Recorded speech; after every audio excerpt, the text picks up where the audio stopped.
Good morning everyone. तो आज हम पढ़ने वाले हैं मैक्सिमम एंड मिनिमम वैल्यू पढ़ने वाले। तो ये अलजेब्रा में बहुत ही इंपॉर्टेंट पार्ट है, आप इसको सीखने की कोशिश करें।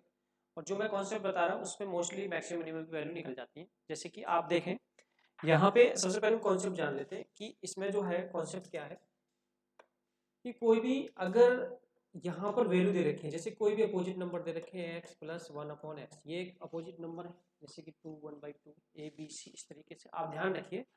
अर्थमेटिक मीन यानी कि दो नंबर्स का अर्थमेटिक मीन या तीन नंबर्स का अर्थमेटिक मीन ग्रेटर देन और इक्वल टू ज्योमेट्रिक मीन, और भी आप ऐसे कह सकते हो कि ये हार्मोनिक मीन के इक्वल टू और ग्रेटर देन और इक्वल टू भी होते हैं। तो ये बात आपको ध्यान रखनी है। ये केवल जब पॉसिबल है कि जब नंबर्स आर पॉजिटिव, सारे के सारी संख्या कैसी है, धनात्मक है।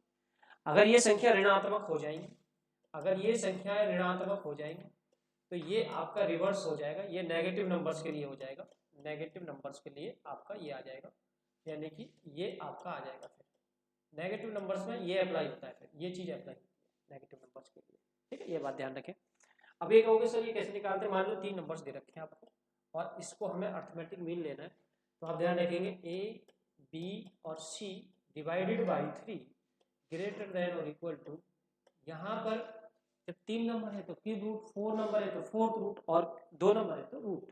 तो यहाँ पे तीन नंबर है तो क्यूब रूट हो जाएगा उन तीनों का मल्टीप्लाई। इस तरीके से हम इसका यूज करेंगे, यानी कि कोई भी वैल्यू अगर ये जो होगी ग्रेटर देन और इक्वल टू यानी न्यूनतम वैल्यू इसकी ये हो सकती है, इससे ज़्यादा और कम नहीं होगी। ये आपको बात हमेशा ध्यान रखनी है। ठीक है, अब इस पे सवाल करते हैं। इसकी वैल्यू देखेंगे आप, इसकी वैल्यू अगर आप इसकी वैल्यू देखना चाहें तो x plus one upon x equal to by 2 greater than और equal to under root, root में आएगा क्योंकि दो वैल्यू है, यहाँ से ये कैंसिल हो जाएगा, ये कैंसिल हो जाएगा, तो यहाँ से आपका वैल्यू आ जाएगा x plus one upon x equal to greater than और इक्वल टू 2। और यहाँ से अगर इसकी भी वैल्यू निकाली जाए, इसकी भी वैल्यू अगर निकाली जाए तो इसकी वैल्यू भी कितनी होगी, 2 ही होगी। तो इस तरीके से यहाँ पर हम ये चीज़ समझ ली और यहाँ से क्वेश्चन भी करते हैं। तो ये ध्यान रखेंगे आप, ये वाला ध्यान रखेंगे, अर्थमेटिक मीन ग्रेटर देन और इक्वल टू ज्योमेट्रिक मीन, और ये नंबर्स अगर नेगेटिव है तो ये यूज करेंगे। अर्थमेटिक मीन आपको नहीं है, अर्थमेटिक मीन अगर आता है तो मैं आपको बता दूंगा। यहाँ से आप देखने की कोशिश करते हैं क्वेश्चंस, यहाँ से क्वेश्चन देखते हैं हम। ये पहला क्वेश्चन है, अच्छा ये पहला क्वेश्चन उस पर नहीं है, पहला क्वेश्चन दूसरा सिंपल क्वेश्चन है, इसको हम ऐसे ही सॉल्व कर लेंगे। ये कह रहा है कि ए और बी, यानी कि ए और बी जो है वो 432 है, और यहाँ से बी और सी, बी और सी वो आपका 96 है, और ये कह रहा है कि जो सी है वो लेस देन आपका 9 है। तो यहाँ पर अगर हम इसके फैक्टर करें तो फैक्टर जो होंगे वो 24 इंटू 4, यानी कि b इंटू सी 16 इंटू 6 भी हो सकता है, और b इंटू सी आपका 96 इंटू 1 भी हो सकता है। इस तरीके से फैक्टर हो जाएंगे। आप देखोगे अगर हमने 16 से इसको डिवाइड किया, यानी कि अगर ये c की वैल्यू है और b की वैल्यू मैंने ये ली, यानी कि जो आप हमें इसे ध्यान रखना है कि c को 19 से कम रखना है, तो ऐसे ही ले सकते हैं हम। तो यहाँ पे c तो यही होगा, और तो b या बचा आपका, जब इससे डिवाइड करोगे तो ये ज़्यादा आएगा। हमको क्या चाहिए, इसका सबसे छोटा मान चाहिए, तो ए बी सी भी तो सबसे कम होना चाहिए, ए बी सी अगर लेस देन है तभी तो ऐसा होगा। तो आप देखेंगे अगर आप ये लोगे तो वो कह रहा है कि सी जब पॉजिटिव इंटीजर्स, पॉजिटिव लेने हैं नेगेटिव आपको लेना नहीं है, तो इसमें क्या ये इंटीजर नहीं आएगा। अगर 96 से इसको डिवाइड करोगे तो आपके पास क्या बचा, केवल ये वाली वैल्यू बची। तो आप ये देखोगे अगर आपने बी की वैल्यू 24 रखी यहाँ से, तो यहाँ से 432 अपॉन में 24, अगर ये आपकी बी की वैल्यू है यहाँ से कैंसिल हो जाएगा, यहाँ से वैल्यू आ जाएगा 18, यानी ए का जो वैल्यू है वो 18 निकल के आ गया। अब यहाँ से हमें लीस्ट वैल्यू पूछा ए प्लस बी प्लस सी, तो ए की वैल्यू कितनी आई 18, बी की वैल्यू आपने 24 ली है, और सी की जो वैल्यू है वो कितनी है, वो आपकी 4 है। आप इन सभी को ऐड कर लीजिए, यहाँ से 28, 28 में ऐड करेंगे 8, 36, 10 ऐड करेंगे तो 46, तो यानी कि ये आंसर आपका आ जाएगा 46। ये करेक्ट आंसर है, यानी करेक्ट आंसर कितना है 46 है। आगे चलते हैं, इसमें मैक्सिमम मिनिमम, ये देखो ये सवाल मैंने भी सिखाया आपको कि यहाँ से अगर आप देखें तो मैंने अभी आपको बताया कि भैया x plus one upon x की जो लीस्ट वैल्यू होती है वो 2, या इसकी वैल्यू देखें तो इसकी वैल्यू भी क्या होगी, लीस्ट वैल्यू आपकी 2 ही होती है। आप ये कहोगे सर लीस्ट वैल्यू को क्यों बात कर रहे हैं, क्योंकि ये कह रहा है कि x प्लस, अगर मैं इस चीज को लिखूं तो मैं क्या ऐसे लिख सकता हूँ, इसको ऐसे मेंशन कर सकता हूँ कि x square plus one upon x square, ऐसे मेंशन कर सकता हूँ। जब ये चीज लीस्ट होगी तभी तो ये मैक्सिमम होगा। तो लीस्ट वैल्यू कितनी है, 2 है, तो यहाँ लीस्ट वैल्यू अगर 2 है तो यहाँ पर आ जाएगा बाई रूट 2, तो ये आ जाएगा 1/√2 आंसर हो जाएगा। ये आपका ऑप्शन करेक्ट हो जाएगा। इस तरीके से मैक्सिमम मिनिमम इस तरीके से सॉल्व हो जाती है। कम टाइम में सॉल्व होगी, आपको ध्यान रखना है, क्योंकि आप देखें यहाँ x की वैल्यू 1 1 रख दो ना तो भी आपकी वैल्यू कितनी है, 2 है, आप इसमें रख दो तो भी आ जाएगा 1/√2, यानी x की वैल्यू कितनी है, 1 है। इस तरीके से भी हम सॉल्व कर सकते हैं।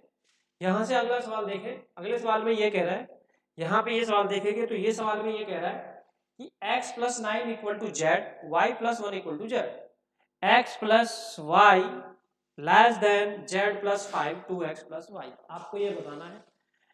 तो इसका वैल्यू कैसे निकालेंगे, तो यहाँ से आप देख लें कि भाई यहाँ से जो वैल्यू है वो x का जो वैल्यू है वो है z - 9 और यहाँ से आप देखें तो y का वैल्यू है z - 1। अब वो पुट कर दे इस वाली इक्वेशन में, तो यहाँ से आ जाएगा z - 9 z - 1 < z + 5।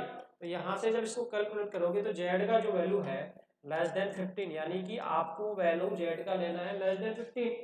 वो ये भी कह रहा है कि आपको नॉट नेगेटिव इंटीजर रखना, यानी पॉजिटिव में लेना है। तो पॉजिटिव में देखो भैया z का वैल्यू जब मैक्सिमम यानी कि इतना हो सकता है 14, यानी <14, यानी 15 से लेस कम एक तो 14 हो सकता है, इंटीजर भी होना चाहिए साथ में।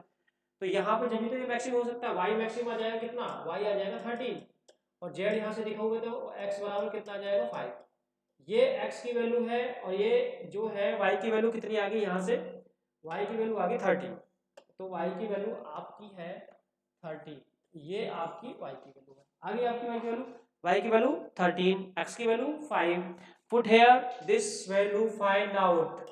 तो यहाँ से 2 × 5 प्लस कितना हो गया 13, तो यहाँ से जो वैल्यू आ जाएगा 23 आ जाएगा, यही आपका आंसर करेक्ट हो जाएगा 23। तो इस तरीके से निकल गया वैल्यू, यानी कि इसका जो संभावित अधिकतम मान है वो कितना हो सकता है 23। अगर कोई कहता है कि सर आपने और छोटी वैल्यू क्यों नहीं ली, और जो छोटी वैल्यू करोगे तो y का वैल्यू कम होता चला जाएगा। इसी तरीके से क्योंकि z में से कुछ घट रहा है और जैसे ही कांस्टेंट वैल्यू में से कुछ घटेगा तो धीरे धीरे धीरे कम होता जाएगा, इसलिए z की वैल्यू आपको क्या रखनी पड़ेगी, मैक्सिमम। ठीक है, ये है आपका आंसर करेक्ट।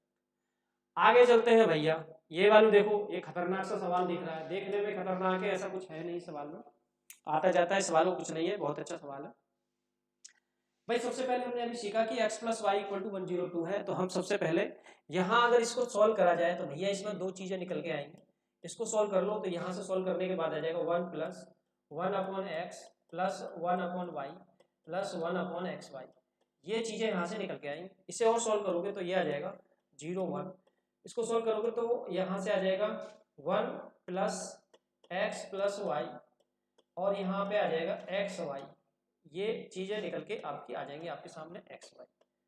अब भैया आप कहोगे सर ये तो बड़ा, x + y की वैल्यू तो है मेरे पास, x × y की वैल्यू नहीं है, तो यहाँ से आ जाएगी।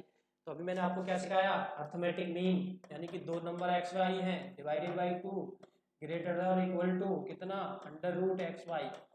तो यहाँ से आप रखोगे दिस, तो यहाँ रखोगे 102 डिवाइडेड बाई 2, ये आ जाएगा 51 और greater than equal to xy का आपको यहाँ पर रख देंगे होल स्क्वायर, रूट हटा देंगे। अब जब इसको सॉल्व करोगे तो यहाँ से आ जाएगा, यहाँ देखो कोई भी स्क्वायर रूट अगर सॉल्व करना है तो देखो ऐसे करो, ये 50 से कितना कितना ज्यादा है 1, तो 1 प्लस करा इसमें, इसका कर देंगे हाफ और यहाँ लिख देंगे 1 का स्क्वायर। राइट हैंड पे आपको डबल डिजिट रखना है, तो ये आ जाएगा 2604, यानी कि 1 का स्क्वायर 1, यहाँ पर राइट हैंड पे 0 लगा लेंगे, ये आ जाएगा 2601। तो देखो ये जो वैल्यू है ये कितनी है 2601, तो यानी कि ये वैल्यू और ये वैल्यू हो जाएगी कट। तो आपके पास बचा 1 x + y और xy बचा आपके पास। तो आप देखेंगे x + y कितना है 102, यहाँ पे देखें इसको 1 + 102 + 2601, तो जब ऐड करेंगे तो ये 103 ऐड करेंगे 2704, यानी कि जो आपका आंसर है वो 2704 करेक्ट आंसर है। तो देखो कितना इजी क्वेश्चन हो गया, देखने में कितना खतरनाक सा क्वेश्चन लग रहा था, आंसर कितना आएगा 2704। आपको ये बात हमेशा ध्यान रखनी है, arithmetic mean greater than equal to geometric mean. अगर ये चीज आपको याद है तो आप सवाल सॉल्व कर सकते हैं, अदरवाइज आपको दिक्कत आनी शुरू हो जाएगी। यहाँ पे लिखा हुआ है find the greatest value of ABC for positive value of a b c subject to the condition a plus b plus c equal to 12। ये दिया आपको, मैंने अभी सिखाया अर्थमेटिक मीन ग्रेटर देन और इक्वल टू ज्योमेट्रिक मीन, आप या तो उससे कर लो। याद रखें कि जब भी आपको ए बी सी अगर इस तरीके से ये दे रखे हैं और इनकी मैक्सिमम वैल्यू पूछी जा रही है, तो यहाँ पर ए बी और सी सारे बराबर कर दो, तो ये ग्रेटेस्ट होंगे। अगर ए बराबर बी बराबर सी है तो ये मैक्सिमम तभी होगा कि तीनों बराबर हो, तो तीनों बराबर होंगे तो ये भी देखो कंडीशन सेटिस्फाई होगी। तो यहाँ पे रखोगे 2 2 हमने रखा, तो 2 2 रखने पर कितना आ गया, ये 8 आंसर आ गया। तो डायरेक्टली भी ऐसे निकाल सकते हैं, तो डायरेक्ट आंसर कितना आ गया, 8 आंसर आ गया। बताओ इसमें कोई दिक्कत है? ध्यान रखना है कि जब भी ए बी सी अगर इक्वल है तो ग्रेटेस्ट होते हैं हमेशा। अगर ये बात बताया है तो बताना, ठीक है। आगे चलते हैं, ये आप प्रूफ भी कर सकते हो। ये सवाल मैं आपके लिए छोड़ता हूं, यहाँ पे लगा लीजिए 2m है बच्चा, यहाँ पे 2m लगा लीजिए। यहाँ पे ये टाइपिंग मिस्टेक हो गया है, तो यहाँ पे 2m कर लेंगे सभी लोग। 2m है यहाँ पे लगा हुआ है, इंग्लिश में लगा हुआ है। तो आपको अधिकतम मान मुझे कमेंट बॉक्स में जाके बताना है। इस सवाल को मैं आपके लिए छोड़ता हूँ, ये आपको बताना है। मैं अगला सवाल करूंगा, आपको ये सवाल आंसर करना है। आपको विद्या रानी की कसम है, आप कमेंट बॉक्स में जरूर आंसर देंगे। आपको ये देना ही है आंसर, ये समझ लीजिए। आपको अगर पढ़ना है तो आपको नाच गाना छोड़ना पड़ेगा और पढ़ना पड़ेगा, पढ़ाई में मन लगाना पड़ेगा बच्चा। तो यहाँ पे देखिए ये कह रहा है कि m और n, तो ये m और n की बात कर रहा है, तो m और n कोई सा भी हो सकता है, आप कोई बात नहीं, ये कांस्टेंट वैल्यू है, आप रख सकते हैं इनको। तो यहाँ पे अगली बात करते हैं हम, यहाँ पर देखो ये बहुत ही खूबसूरत सवाल है, इस सवाल को हम सॉल्व करते हैं। ये कह रहा है कि the minimum value of the sum of the this, यानी कि ये जो चीज दे रखी है ना, इसका सम का जो अधिकतम मान है, मिनिमम मान है, वो बताना है, जबकि x ग्रेटर देन 0 है। अब कहते सर ये अरे यार कुछ नहीं करना, ये जो वैल्यू है वो कितनी हो सकती है, काउंट करते हैं। यानी हम सम लिख लेते हैं ऊपर सम, और यहाँ लिख लेते हैं वैल्यू कितनी करेंगे नीचे 8। अब क्या हो सर 8 कैसे होगी, देखो 1 2 और 1 2 3 4 5 और 3 वैल्यू ये है, तो कितनी हो गई, 8 हो गई ना, हो गई। तो यहाँ लगाएंगे ग्रेटर देन और इक्वल टू, यहाँ पर 8 रूप आ जाएगा। और देखो ये मल्टीप्लाई करोगे जब तो आ जाएगा x की पावर 5, x की पावर 5, ये क्या हो गया error, what is your problem.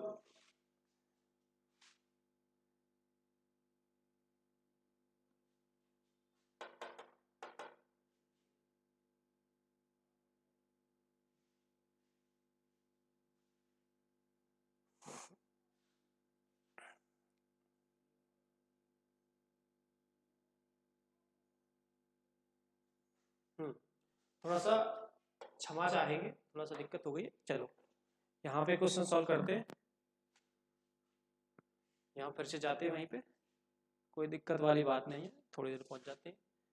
Error कभी कभी हो जाता है, देखो डिजिटल बोर्ड है तो थोड़ी चीज़ें चलती रहती हैं, थोड़े इशू चलते रहते हैं।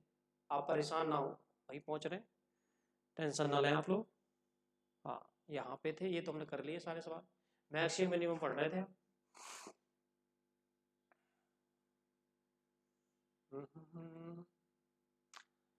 तो भाई देखो मेरी इतनी खूबसूरत आवाज़ नहीं है, गाना नहीं गा सकता मैं, इसके लिए क्षमा चाहेंगे हम। हाँ ये वैल्यू हमने कर ली, इसकी वैल्यू हम आपको दे चुके हैं, इसकी वैल्यू हम पता कर रहे थे, इसकी वैल्यू हमको बताना, ठीक है भाई।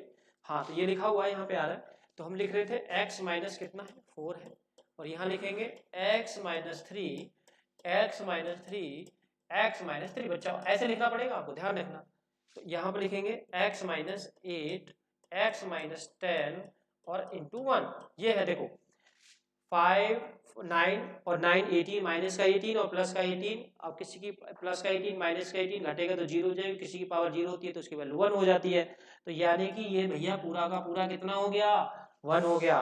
तो यानी कि जो सम की वैल्यू है ग्रेटर देन इक्वल टू कितनी है, लीस्ट वैल्यू, यानी कि इसका मान न्यूनतम मान कितना हो सकता है, 8 हो सकता है, यही आंसर है। यानी कि आपका जो आंसर करेक्ट आएगा वो 8 आ जाएगा, दैट्स इट, ठीक है। उसी संभव हुआ ये सवाल सॉल्व करना, नहीं तो भैया देखते रहो आप क्या करना है। हाँ यहाँ पर थोड़ा सा कॉन्सेप्ट जान लेते हैं कि अगर कोई भी क्वाड्रेटिक इक्वेशन है और उसकी मिनिमम वैल्यू आपको निकालनी है, तो आप ध्यान रखें मिनिमम वैल्यू के लिए माइनस डी अपॉन में कितना आएगा 4a आता है, और d की वैल्यू कितनी होती है माइनस 4ba। ये मैंने आपको पहली क्लास में क्वाड्रेटिक्स में जब पढ़ाया था, जब बताया था कि इसकी जो मिनिमम वैल्यू होती है b² minus 4ac upon 4a, इतनी होती है। यहाँ से देख लो क्या होगा, तो यहाँ से जो b है वो होगा 5, b आपका 5 यानी कि 25 और -4, a कितना 10 और ये कितना होगा 10 अपॉन में 4 × 1। तो देखें ये आपका 40 में से कितना 25 कम कर दो 15 बचेगा और 15 जो आ जाएगा वो आपका आ जाएगा प्लस का 15/4। यानी कि ये कह रहा है कि जो इसकी मिनिमम वैल्यू है वो इतनी संभव है कि इतनी मिनिमम वैल्यू हो सकती है, इससे कम नहीं हो सकती। तो भैया जब ये मिनिमम हो जाएगा तो इसकी मैक्सिमम वैल्यू अपने आप ही आ जाएगी, तो हम निकाल लेते हैं। 1 अपॉन में कितना हुआ 15/4, ये चला जाएगा 4 ऊपर, तो 4/15 ये आंसर हो जाएगा, यानी कि इसका जो ऑप्शन बी करेक्ट हो जाएगा। ये मैक्सिमम और मिनिमम की वैल्यू थी। अगर आपको और डिटेल चाहिए तो हम आप ऑफलाइन में पढ़ते हैं, तो मगर हम मैंने मोस्टली आपको पढ़ा दिया है मैक्सिमम मिनिमम वैल्यू। आप बता सकते हैं, हर एक सवाल एक एक करा दिया, आप कोई भी सवाल आप पूछ सकते हैं कमेंट बॉक्स में जाके। तो इस तरीके से हमने मैक्सिमम मिनिमम वैल्यू भी फाइंड आउट कर ली, यानी कि मिनिमम वैल्यू ध्यान रखेंगे कोई भी क्वाड्रेटिक इक्वेशन है तो इसकी मिनिमम वैल्यू ये हो सकती है, और अर्थमेटिक मीन और ज्योमेट्रिक मीन से भी आप निकाल सकते हैं। थैंक यू, अब मिलते हैं अगली क्लास में।